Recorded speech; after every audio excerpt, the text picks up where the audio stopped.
मांगने पर जहां पूरी हर मन्नत होती है, माँ के पैरों में ही तो वो जन्नत होती है। नमस्कार प्रिय दर्शकों, आज की हमारी कहानी बहुत ही शिक्षाप्रद, दिल को छू जाने वाली, प्रेरणादायक कहानी है। आपसे निवेदन है कि वीडियो को बिना स्किप किए पूरा सुनिएगा। 85 साल की बूढ़ी सास को बहू रोज प्लास्टिक के टूटे हुए बर्तन में खाना देती थी, लेकिन एक व्यक्ति ने उस सास को ऐसा जोरदार सबक सिखाया कि बहू के छक्के छूट गए। तो चलिए शुरू करते हैं आज की कहानी। राधे श्याम जी के घर में बड़ा ही खुशी का माहौल है। उनके बेटे की शादी थी। आज उनकी बहू अपने घर से विदा होकर आ रही है। नई बहू के स्वागत के लिए तैयारियां चल रही है। आंगन को गोबर से लिपा जा रहा है, स्वच्छ किया जा रहा है। गांव की लड़कियां मुख्य द्वार पर रंगोली बनाने में जुटी हैं। राधे श्याम जी की पत्नी सरस्वती जी दयाद गौतम से कहकर पूरी खीर बनवा रही हैं। घर में सब लोग अपने अपने काम में व्यस्त हैं, लेकिन घर की एक सदस्य जो घर की एक सुनसान कोठरी में गुमसुम बैठी हैं, सभी के क्रियाकलापों को देख रहे हैं। दरअसल यह राधे श्याम जी की माताजी हैं। वैसे तो राधे श्याम जी अपने मां को बहुत मानते हैं, लेकिन अम्मा की बहू उन्हें फूटी आंख देखना नहीं चाहती। वह तो राधे श्याम जी हैं जिनके कारण उनकी अम्मा को दाना पानी मिल रहा है, वरना तो भगवान जाने अम्मा का क्या होता। अम्मा 85 साल की घर की वृद्ध व्यक्ति हैं। उनका बेटा राधे श्याम, बहू सरस्वती, पोता विकास, पोती पीहू जिसकी शादी हो चुकी है, और अब एक नई बहू उनके पोते की पत्नी घर में आने वाली है। वैसे तो राधे श्याम जी कोई भी नौकरी नहीं करते। वे अपने परिवार के साथ गांव में रहा करते हैं और खेती बाड़ी का काम करते हैं। उनको 10 बीघे का जमीन है। किसी चीज की कोई कमी नहीं है। लेकिन न जाने क्यों सरस्वती जी अपनी सास पर हमेशा अत्याचार करती रहती है। अपने सास को खरी खोटी सुनाती हैं। उनको टूटे बर्तन, प्लास्टिक के बर्तन में खाना देती हैं। बात करें सरस्वती जी की तो बस उनका नाम ही सरस्वती है, लेकिन भाषा और बोली में जरा भी मीठापन नहीं है। खैर, वह समय भी आ जाता है जब रूबी दुल्हन बनकर राधे श्याम जी के घर आती है। सारी रस्में की जाती हैं। बहू को सबसे मिलाया जाता है, लेकिन बूढ़ी अम्मा को रूबी नई बहू से किसी ने नहीं मिलवाया। सरस्वती जी तो बूढ़ी अम्मा से रूबी को मिलवाना जरूरी नहीं समझती है। इधर अम्मा अपने गले का हसूली एक प्रकार का चांदी का भारी भरकम नेकलेस होता है, जो गांव की पुरानी महिलाएं पहनती हैं। अम्मा ने पुरानी हसूली को अपने तकिए के नीचे छिपाकर रखी हुई थी।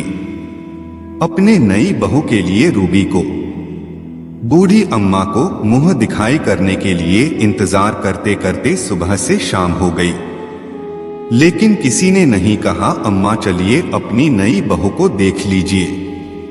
अम्मा को ठीक से चला भी नहीं जाता। एक व्यक्ति उनका हाथ पकड़कर कहीं ले जाया करता है। बेचारी कैसे जाते, इंतजार करते करते किसी प्रकार से छड़ी के सहारे और दीवार के किनारे को धीरे धीरे पकड़ते हुए अम्मा आंगन में आ पहुंचे। साड़ी के पल्लू से अपने उपहार को ढके हुए थी। अम्मा को आंगन में देखते ही सरस्वती जी गुस्से में आग बबूला हो जाती हैं और कहती हैं, अच्छा आ गई आप, निहारने चैन नहीं मिलता है ना। अरे कमरे में चुपचाप बैठती तो क्या जाता। यह बुढ़िया ना मेरा जीना हराम कर रखी है। क्या चाहिए आपको, डरे सहमी अम्मा ने कहा। बहू, मैं तो विकास के बहू को देखना चाहती हूँ। तुम मुझे बुलाने नहीं आए तो मैं खुद अपने कमरे से चली आई। अब क्या था, अपनी बूढ़ी सास का हाथ पकड़कर लगभग घसीटते हुए उनके कमरे तक ले जाने लगी। तभी वहां पर विकास आ पहुंचा। बोला, मां क्या कर रहे हैं आप, दादी को दर्द हो रहा है। उनका हाथ छोड़िए, छोड़िए हाथ कहते हुए विकास दादी को संभालता है। बूढ़ी अम्मा की आंखों से आंसू बहने लगती हैं। विकास अपनी दादी का पैर छूकर उनसे आशीर्वाद मांगता है और दादी भी अपने आंखों से आंसू पोंछते हुए पोते की बलिया लेती है, उसको आशीर्वाद देती है। अम्मा का हाथ पकड़कर अपनी पत्नी रूबी के पास लाता है और कहता है, देखो रूबी, यह मेरी अम्मा है, मेरी दादी माँ, इनका बहुत ख्याल रखना, बहुत ही सीधी साधी हैं, मुझे बहुत प्यार करती हैं, पर ना जाने क्यों मेरी माँ उनसे हमेशा चिढ़ा करती है। सामने रूबी को देखकर बूढ़ी अम्मा फूली नहीं समाती और उसकी बलिया लेती हैं। चांद सी बहू को देखकर वह तृप्त हो जाते हैं। दादी मुस्कुराते हुए अपने आंचल से अपनी हसूली को निकालती हैं और उस बहू को थमा देती हैं। कहती हैं, बेटा सदा सुहागिन रहना, अपने सास ससुर का सदा देखभाल करना, उनकी सेवा करना। बेटा विकास, मुझे मेरे कमरे में छोड़ दो, मुझे अब आराम करना है, मैं थक गई हूं। अगले दिन सरस्वती जी ने अपने बहू रूबी से कहा, बहू बुढ़िया को इसी कप में चाय देना और चाय जब सब कोई पी ले, लास्ट में जो रहे पतीले में उसमें पानी डालकर बस छान देना, इससे ज्यादा कुछ करने की जरूरत नहीं है। पर रूबी ने कहा, माँ जी, दादी के लिए ऐसा आप क्यों कह रही हैं, तुम चुप रहो, तुम्हें जितना बोला गया है उतना करो। सरस्वती जी की बात सुनकर रूबी हैरान रह गई। फिर उसने देखा कि उसकी माँ जी किचन से बाहर गई हैं और उसने अच्छे से चाय बनाकर एक अच्छे से कप में दादी को चाय दे आती है। रूबी का आज पहला दिन था, वह नई नई दुल्हन थी। जब उसकी माँ जी को पता चला कि उसने अच्छे से कप में अच्छी चाय दी है तो उसे बहुत डांट लगाने लगी और सरस्वती जी ने कहा, तुम अभी अभी आई हो तो जानती क्या हो इस बुढ़िया के बारे में, यह बुढ़िया हमें बहुत परेशान की है, इसलिए हम इसको देखना नहीं चाहते। खैरियत है कि तब भी हम इसको खाना पानी दे रहे हैं और इससे ज्यादा कर भी क्या सकते हैं। रूबी ने अपने सास ससुर जी से कहा, माँ जी, मुझे नहीं पता कि दादी ने क्या किया है क्या नहीं, पर मेरी माँ ने सिखाया है कि कोई भी कुछ भी कहे, कुछ भी करे, कितना भी गलत क्यों न हो, हम उसके साथ गलत व्यवहार नहीं कर सकते, यह इंसानियत होती है। रूबी की बात सुनकर सरस्वती जी भड़क जाती हैं और कहती हैं, तो मुझे अब इंसानियत सिखाओगी, कल की आई हुई आज लेक्चर देने लगी, जा अपना काम कर, खाना बना ले। ठीक है माँ जी, यह कहकर रूबी किचन में चली जाती है और खाना बनाने लगती है। तभी राधे श्याम जी ने अपनी पत्नी सरस्वती जी को बुलाया और कहा कि तुम मेरी माँ के साथ ऐसा क्यों करती हो, तुम भी तो एक माँ हो। सरस्वती जी कहने लगी कि आप चुप रहिए, आप जानते ही क्या हैं, आप तो नौकरी पर रहते थे और यह बुढ़िया हमें और हमारे बच्चे को बहुत परेशान करती है, इसीलिए मुझे आपकी माँ का शक्ल देखना अच्छा नहीं लगता, मुझे बिल्कुल भी पसंद नहीं। अगर आपको इतनी ही चिंता है तो आप खुद बनाकर अपनी माँ को खिलाया करिए और उनके साथ रहा करिए, हमारे साथ आपको रहने की कोई जरूरत नहीं। इधर राधेश्याम जी और सरस्वती जी आपस में झगड़ रहे थे और दादी ने इशारों में रूबी को अपने पास बुलाया और कांपते हुए हाथों से रूबी के सर पर हाथ रखा और कहने लगी, बेटा तुम सदा सुहागिन रहो। फिर रूबी का हाथ चूम लेती हैं। अपनी सास को यह सब करते हुए सरस्वती जी ने देखा और बोलने लगे कि कल की आई हुई बहू आज इतनी अच्छी लगने लगी, हम क्यों नहीं अच्छे लगते थे तुझे बुढ़िया। दादी मुस्कुराते हुए बोली, अरे बेटा तुम अपनी सास की बातों पर ध्यान मत देना, वह ऐसे ही बोलती है, इसलिए जैसा कहे तुम वैसा ही करो। रूबी एक टक दादी को देखने लगती है और उसके आंखों में आंसू आ गए। फिर दादी बोली, जा नहीं तो तेरी सास मेरी वजह से तुझे खूब सुनाएगी। रूबी ने कुछ नहीं कहा और दादी का खाना खाया हुआ बर्तन उठाकर वहां से ले गए। इसी प्रकार से 2-4 दिन बीत जाते हैं। रूबी दादी का खूब सेवा करती है और दादी भी बहुत प्रसन्न थी। एक दिन विकास बाजार से समोसे लाता है और सबको बराबर बराबर बांटता है, लेकिन रूबी के लिए सिर्फ एक समोसे बचते हैं तो उसने रूबी को वह समोसा दे दिया।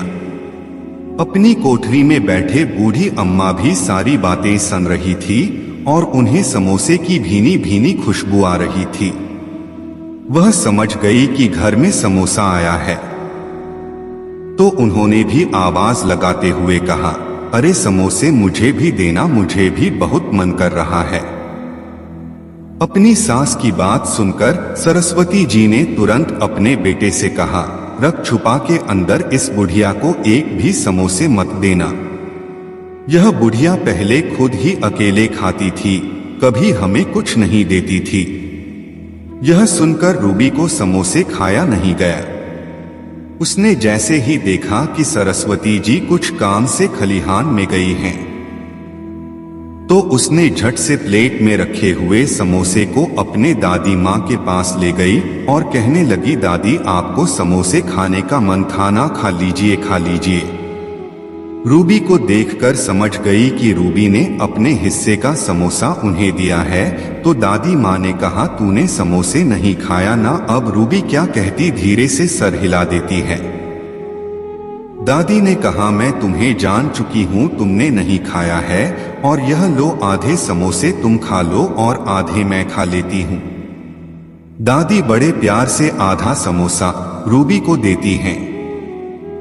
रूबी को तो समझ में नहीं आ रहा था कि दादी तो इतनी अच्छी हैं, उनके साथ इतना अच्छा व्यवहार करती हैं, फिर भी उनकी ही बहू उनके साथ ऐसा व्यवहार क्यों करती हैं। एक दिन रूबी दादी के बालों में तेल लगा रही थी तो उसने पूछ लिया, दादी माँ जी आपके साथ ऐसा व्यवहार क्यों करती हैं। दादी थोड़ी देर तक चुप रही, फिर बोली, उसे मैं कभी अच्छी नहीं लगी और पता है बहू जब कोई अच्छा नहीं लगता ना तो जिंदगी भर वह कांटा बनकर रह जाता है। बस यही बात है बेटा, लेकिन यह भी तो जरूरी नहीं कि हम सबको अच्छे ही लगें। और बोली, अब तू जा थोड़ा सा आराम कर ले, सुबह से तू काम कर रही है। दादी की बात सुनकर रूबी उनके कमरे का लाइट बंद करके अपने कमरे में सोने के लिए चली जाती है, पर उसे नींद नहीं आ रही थी। उसको ना सोता हुआ देखकर, उसे परेशान देखकर उसके पति विकास ने पूछा, तुम इतना परेशान क्यों लग रही हो, क्या दिक्कत है। रूबी ने कहा, नहीं नहीं मुझे कोई दिक्कत नहीं है, बस मैं इसीलिए परेशान हूँ कि माँ जी दादी के साथ ऐसा व्यवहार क्यों करती हैं। दादी तो इतनी अच्छी हैं, फिर भी ऐसा क्यों करती हैं। दादी सच में बहुत अच्छी हैं, फिर भी माँ जी ऐसा क्यों करती हैं। विकास ने कहा, दादी हमेशा से मम्मी को बहुत कुछ करके देती थी, लेकिन मम्मी को दादी का कुछ भी पसंद नहीं आता। ऊपर से दादी को और भी अधिक सुनाती थी।